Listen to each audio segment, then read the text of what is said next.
Hey guys, how's it going? Welcome to a donation live stream. I'm setting up, as you guys know, I have a little donation goal set up that you see in the corner. That is for a film project I would love to get started on. It's a Hellraiser and Phantasm kind of crossover film that I had in mind for a while. I've written a short outline, I've written a little script for the film, and I just wanted to, try to make this project come to life. So, decided to do a donation live stream for it. I did one a while back. Now I decided to do another one since it's been a while since I've done that video.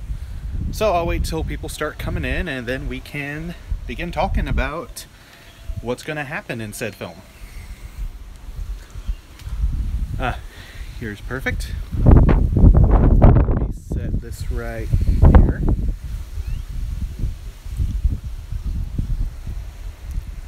There we go.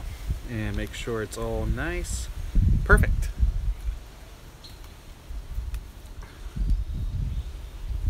Alright. Probably should have brought my shades since I'm looking directly at the sun.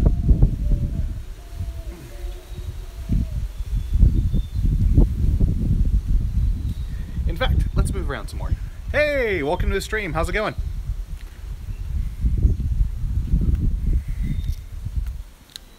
Yeah, this is a donation live stream. This is for more upcoming film projects I would love to do for you guys, for better videos, more videos that you guys would like to see from this channel, how you'd like to see this channel grow. So it's kind of, everyone gets to have a hand in helping the channel progress. So, really beautiful out today. Started a live stream later in the day than what I normally would do, but hey, happens. And tomorrow, going to be filming some more. I'm going to be filming some more of an upcoming video, and then the day after that, probably be doing more live streams during that day.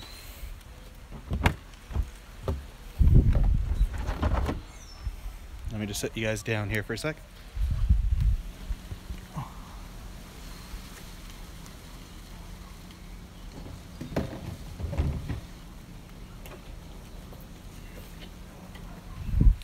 Alright, let's continue walking. And, ooh, sun glare. Gotta be careful of that sun glare. And gonna need to shave a little bit. But yeah, this live stream is more or less just to talk to you guys and to hear what you guys would like to see from this channel and how the donations deal is going to play a big role in the next few videos that are to come. So let me set you guys down.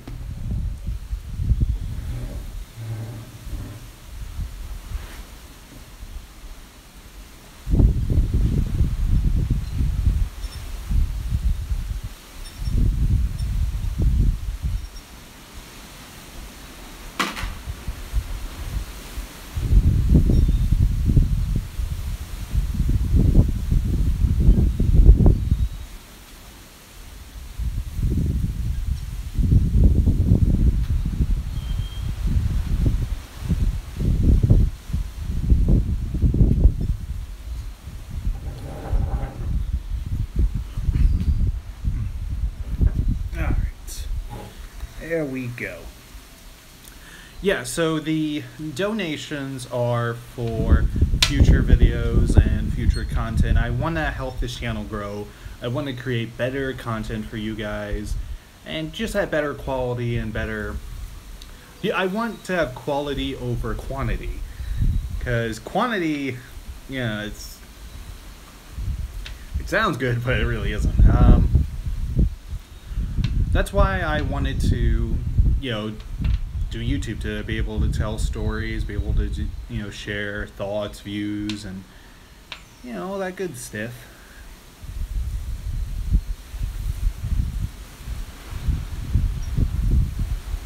Oh, and in case you're wondering what this little thing is, this is going to be a prop for an upcoming video. I'm going to do a little hint video of this, since I've been doing that series for a while. I'll do a quick little video of this guy.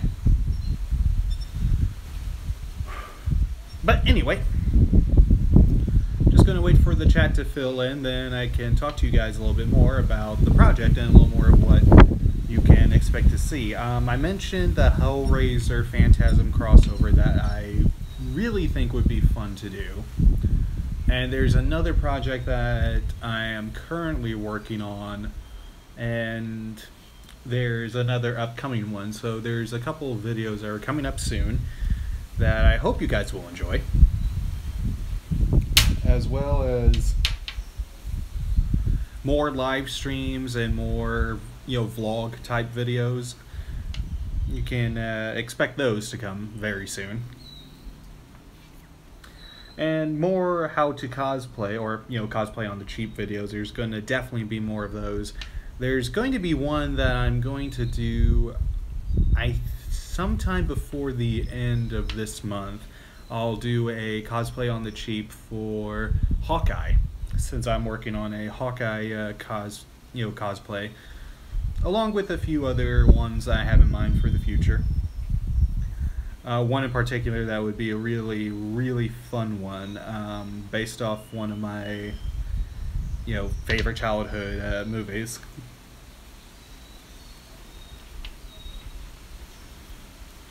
So definitely be keeping an eye out for that.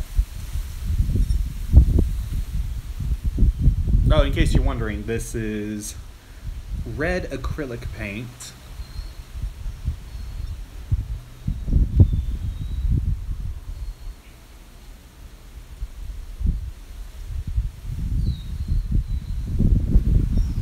Well, like I said, I'm going to wait till more people show up in the chat,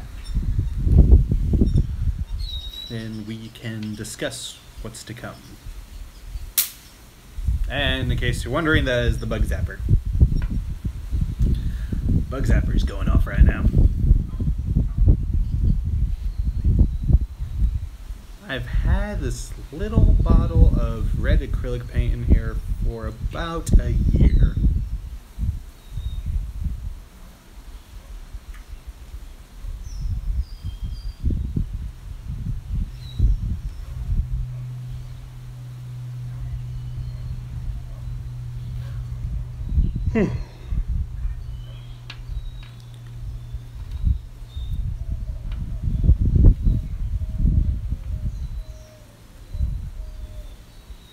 But I've been talking to different people. I've been talking to some of you guys, the viewers, about ideas for videos, about future content. And there are some of you that still would love more, of the inflation videos, which those are going to be a thing. Those are happening still. Don't worry. I don't want you guys to worry about that. There are still going to be inflation videos. They're just not going to be as many of them on this channel as there would be on the other channel that I have. For this channel, I think for those videos, what I would do is I'll do a behind-the-scenes live stream of setting up, for those category of videos, and then leaving a link to the behind-the-scenes stuff or little announcements in a description box, so that way you can go, it will lead you to the other channel and you can watch the new ones from there.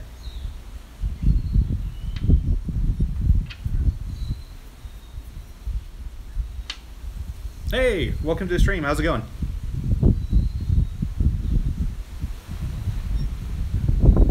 Don't be shy, feel free to say hi.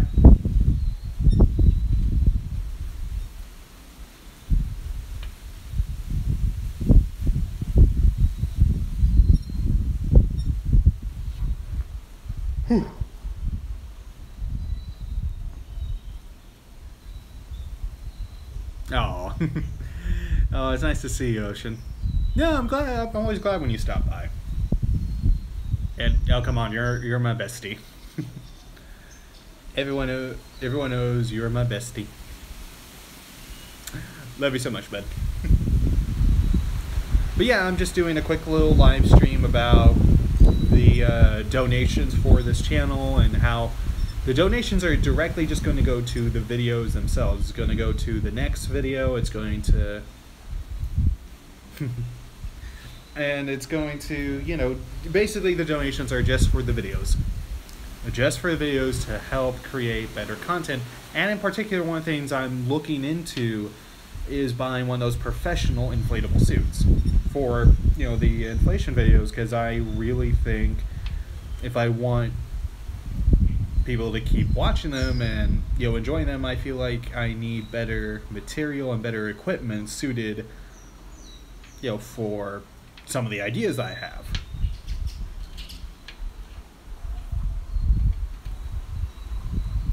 I mean, don't get me wrong, the low budget thing works fine. It's just, I want to, you know, still look at other options, you know.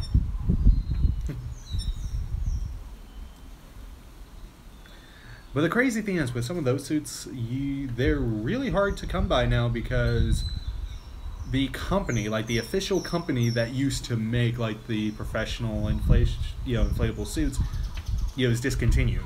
Is no longer around. They've discontinued their products, and the only thing that you can get closest to them is some, you know, Chinese or, you know, overseas knockoff that may not be exactly worth the price they're asking, because the material is very cheap. It's very cheap material. It's not like latex material, because that material is good, but then, you know, so it's one of those deals where I'm trying to find a good suit. So it's a little bit difficult.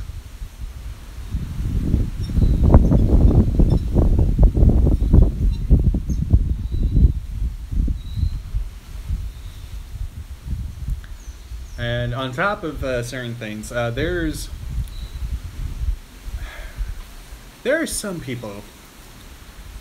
Hey, how's it going? Welcome to the live stream.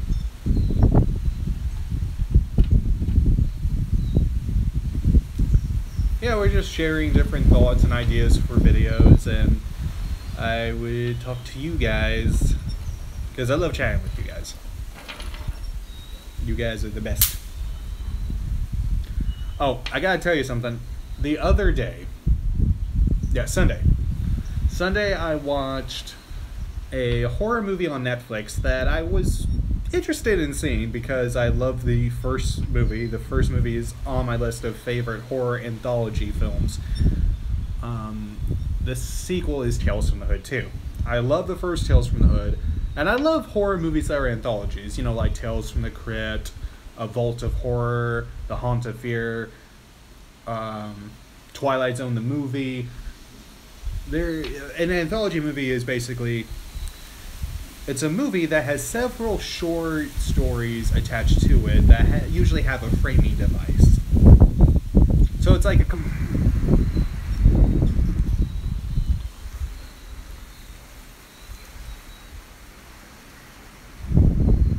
Yeah, sorry about that. I had to take a call. It's kind of weird how calls come in, you know, cut in and out of this.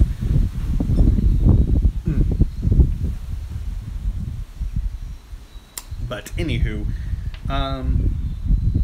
yeah, so horror anthologies are basically a collection of short films with a main kind of framing device.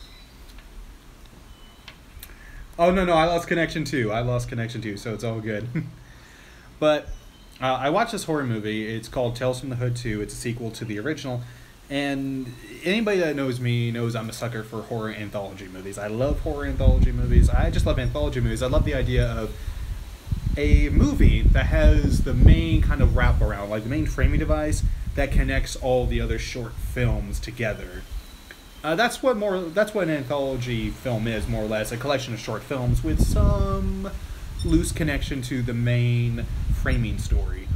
In the case of the first Tales from the Hood, movie. It's about these three thugs that come into a funeral home because they get word that that's where their drugs are, like where their stuff is.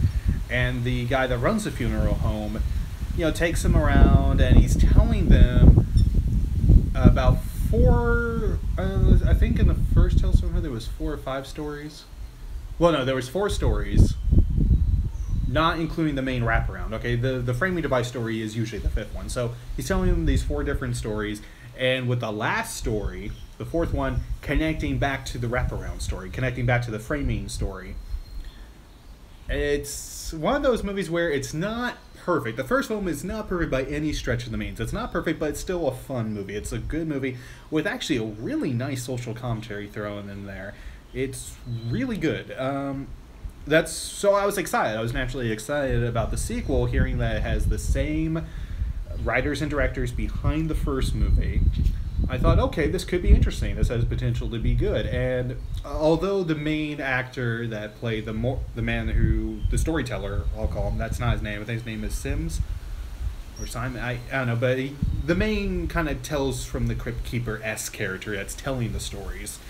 They couldn't get the original actor that played him in the first movie for whatever reason. I think he declined the offer to return, so instead they got Keith David to come in, which Keith David is a phenomenal actor and just a great voice actor. Love Keith David. He's he's a very solid actor, and to his credit for Tales from the Hood 2, he is one of the few good things about Tales from the Hood 2. So I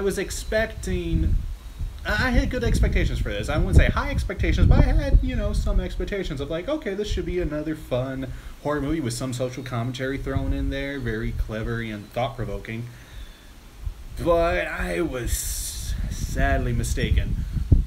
Tales from the Hood 2. First off, the framing device story, the wraparound story, is terrible.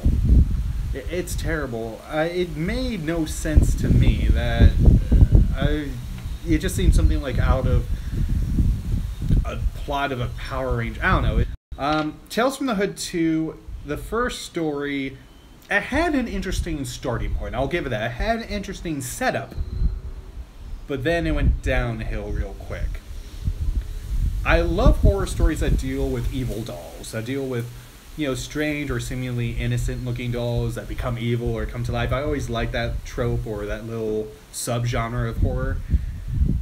But the way they went about this particular one was bad, and it surprised me because in the first Tales from the Hood, they went with the whole kind of idea of dolls coming to life and attacking, but the way they did that was far better. It was far better, and the whole reasoning behind why these dolls are attacking is... Okay, I'm actually going to tell you this. I'll say this. One of my favorite stories in the first Tales from the Hood, there's 5 stories to pick from. I love the wraparound story. I mentioned that before. And the first Tales from the Hood. The framing story I loved. The first story I wasn't a huge fan of. I mean, I liked it. It was well written and, it was well executed. It was a good story. It just wasn't my particular favorite from the movie. It dealt with these... Let's see, I think it was 4 cops. It dealt with 4 cops. 3 of them white guys.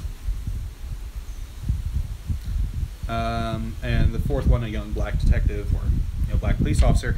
And the 3 white guys are beating up this dude that they pulled over, this black politician who's exposing the police department for, of the crooked cops, who's exposing the crooked police officers. Yes, I actually have seen the teaser trailer they have for the new Child's Play movie. I have seen that. And coming from someone who loved the original Chucky movies, I'm not looking forward to the new one. I'm really not looking forward to the reboot. I'm looking forward to the TV series that they're doing with the original writers and directors. I'm looking forward to that.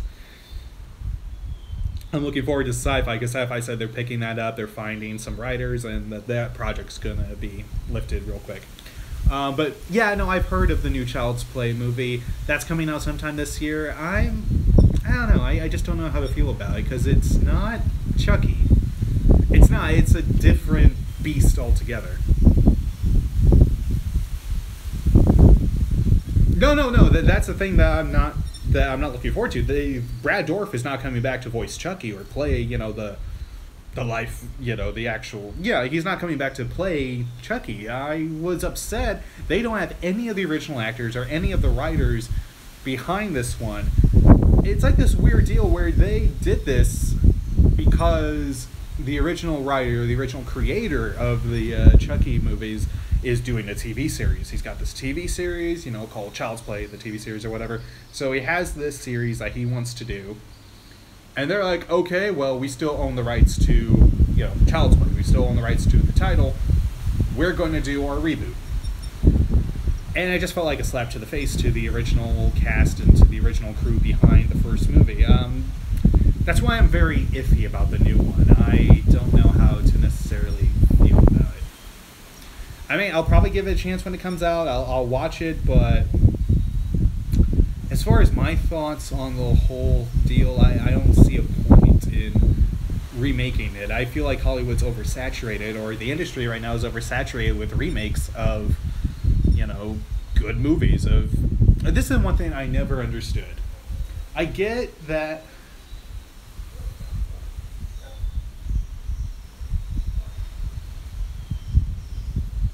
Oh, no. It is one of the few remakes. It is one of the few remakes. There are some remakes that are really good. There are some remakes that are very solid.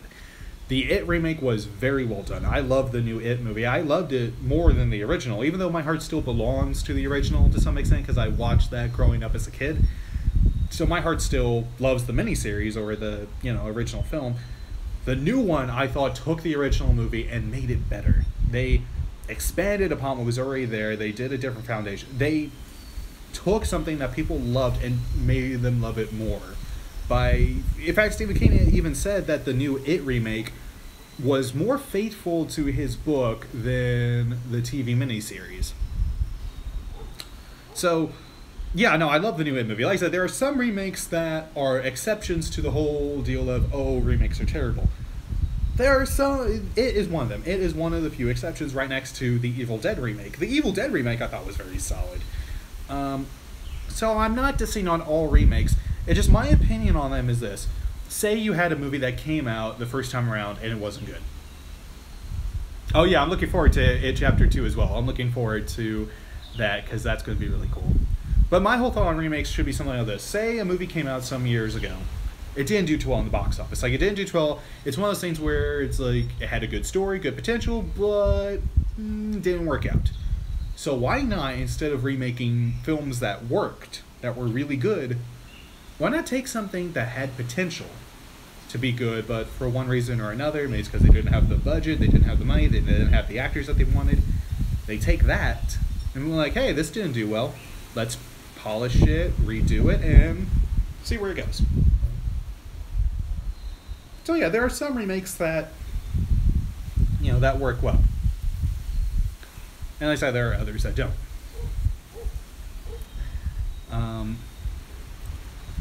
But yeah,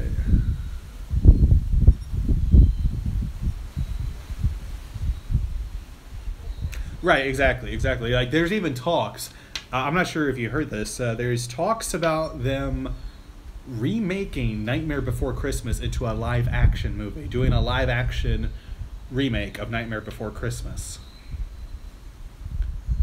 I am so against that because I love Nightmare Before Christmas. I mean, I'm not sure I told you this. You know how I felt whenever they were redoing a live-action remake of Aladdin. I love Aladdin. Aladdin, the Disney movie, is one of my favorite Disney films.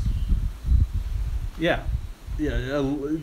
Aladdin is one of my favorite movies of all time, so I was very hesitant. I'm very hesitant about the new Aladdin movie. I love the story of Aladdin, and I love Robin Williams. It's one of my favorite Robin Williams movies.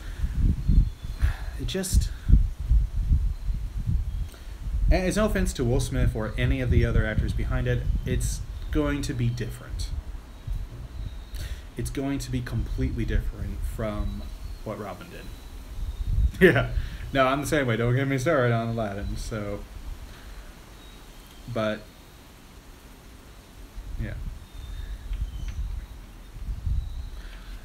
Um, but I was saying that in Tales from the first story that, or the story in there that dealt with like dolls coming to life, it was one of my favorite ones from the collection of stories in there.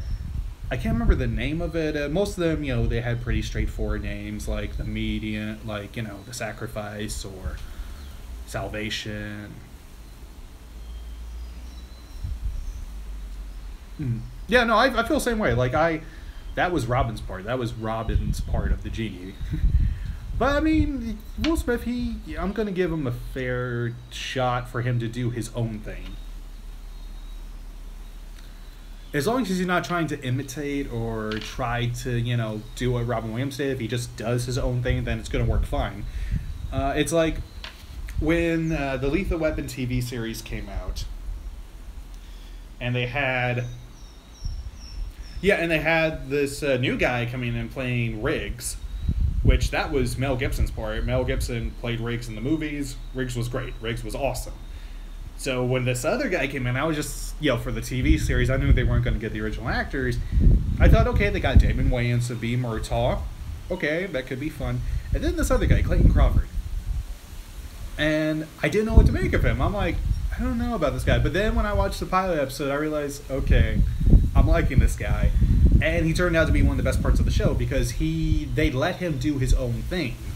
They let him, do his own interpretation of Riggs, which is fine. It's like, he's doing the zany and all that. So it worked. Yeah, I'm a little iffy about the new Dumbo movie too. Here's the thing, I'm going to be honest with you. I never really liked Dumbo as a kid. I mean, I liked Dumbo as a kid, but I never really loved it. It wasn't my favorite of Disney movies. Like, if I had to pick, like, only a certain amount of Disney movies to watch, and these would be the only ones I would ever watch, Dumbo's not necessarily on that list.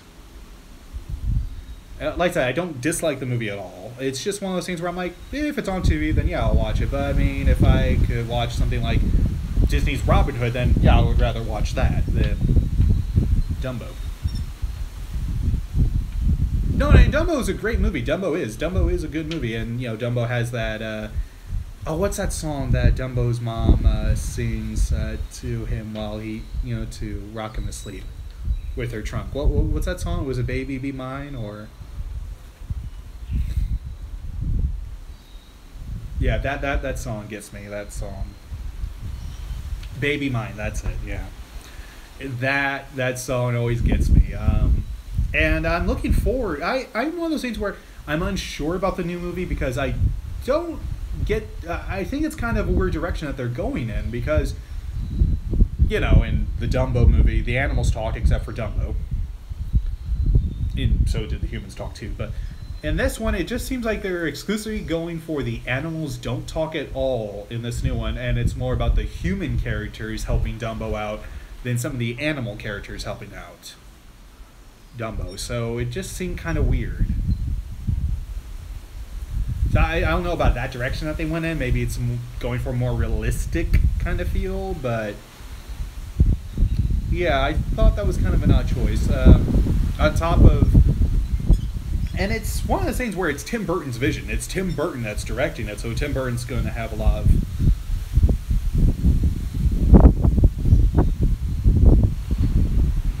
yeah, no, and Tim Burton, like I said, he's a good director, but there are some movies, I agree with you, that I'm not too keen on. Like, there was his Planet of the Apes remake that he did, which was just bad, just really bad. And then there was, you're probably going to get mad at me for saying this. I wasn't a big fan of Charlie and the Chocolate Factory. I'm sorry, I really wasn't. I wasn't a fan of Charlie and the Chocolate Factory. I'm someone that grew up with the original Gene Wilder Wonka movie. I love Willy Wonka and the Chocolate Factory. That's my favorite movie. I even like the animated Tom and Jerry Willy Wonka crossover they did. I know. Well, here's the thing. I like the visuals of Charlie and the Chocolate Factory. I will say that. I love the visuals. The visuals were great. And there are certain aspects of that movie that I liked, that I really did like. I like the sequence with Mike TV. Oh, no, not... Oh, Tom and Jerry. Okay, yeah. That was a little blasphemous, yeah. Yeah, that was a little blasphemous. I don't know, it was a weird thing when I saw the Tom and Jerry Willy Wonka movie. It was one of those things where I felt so confused, because here's the thing, I love Tom and Jerry. I love Willy Wonka. But it's not one of those things where I ever thought, like, hey, let's mush them together. I'd be like... It's one of those movies where I know it's bad, I know it's terrible, but yet there's something about it that I like. I don't know what it is. Maybe it's the animation style. Maybe it was the cover that they did of Pure Imagination that I like the cover of some of the songs that they did from the original. I don't know what it was. I really don't know. Okay, actually, I can tell you what it was. I'll tell you what it was. Do you remember that scene in the anime movie when Slugworth stops, Charlie and tells him about the everlasting gobstopper and the golden ticket or whatever, try to, steal the gobstopper so that way, Okay, I will say this. The sequence when he does the I Want It Now song and they turn to the wall and it's got that crazy kind of art, almost graffiti-like art coming to life in animation. That I liked. I liked that sequence. That sequence I really dug, even though it made no sense whatsoever as to why Slugworth would sing the I Want It Now song, early on. And then whenever they did do it when they're in the factory, it turned into a duet. I'm like, okay, this is kind of weird. It doesn't fit. But, yeah, no, yes, I deserve that. I apologize. I apologize profusely. Oh, please forgive me.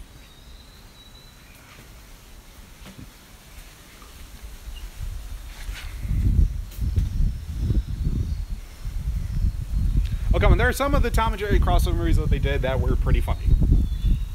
Hey, you gotta admit, the Sherlock Holmes one was funny. The Sherlock Holmes Tom and Jerry one was funny. Or even the one they did with Johnny Quest. Don't judge me.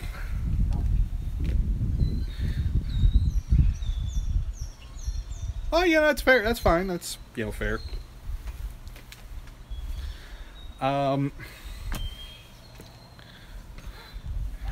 no, and I think it's one of those things where I kind of started to not be a big fan of because I used to watch it so many times. I'm like, okay, I'm kind of tired of this movie. Can we watch something else? Maybe I just kind of grew out of that as the years went by. But hold on one second.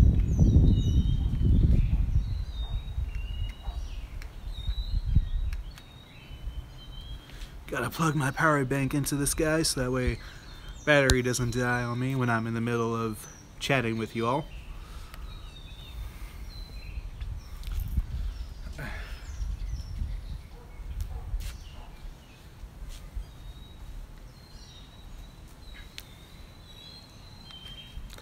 It's like, and I have this weird thing where I love certain movies that most people don't like.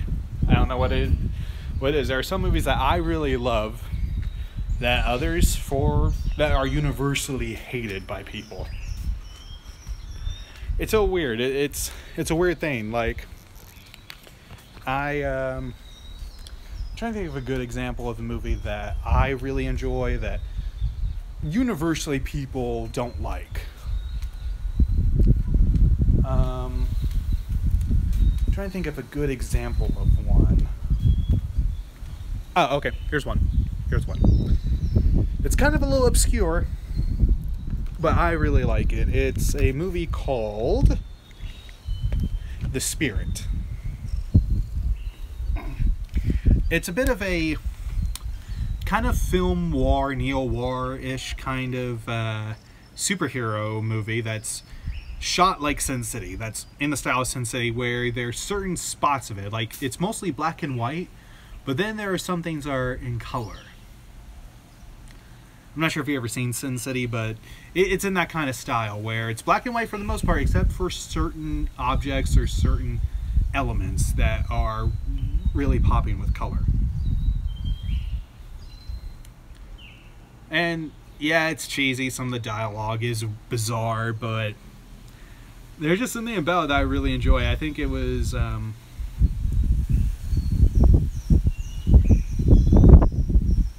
Alright, yeah, sure, no problem. Yeah. You take it easy. I hope you have a good day or night or evening or whatever time it is in your area. And yeah, just take it easy.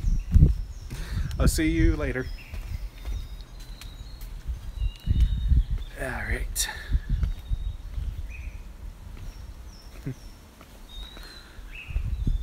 I'm actually about to get off of here in a little bit too. I'm going to play some Lego DC Supervillains on Xbox. I'm gonna go pop that game in and go play some of that. But yeah, I'll catch you later, bud. Much love. Mwah.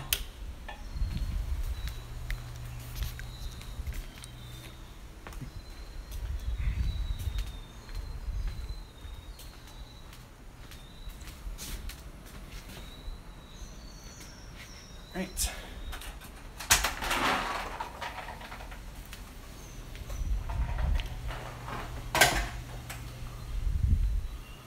Set this guy down.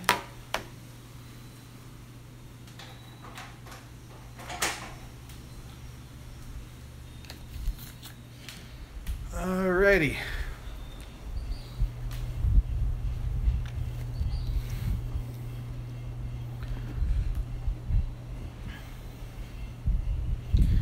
Okay, I'm going to end this stream a little earlier than what I would have liked to, but I'll be sure to catch you guys later, and we'll do another donation live stream.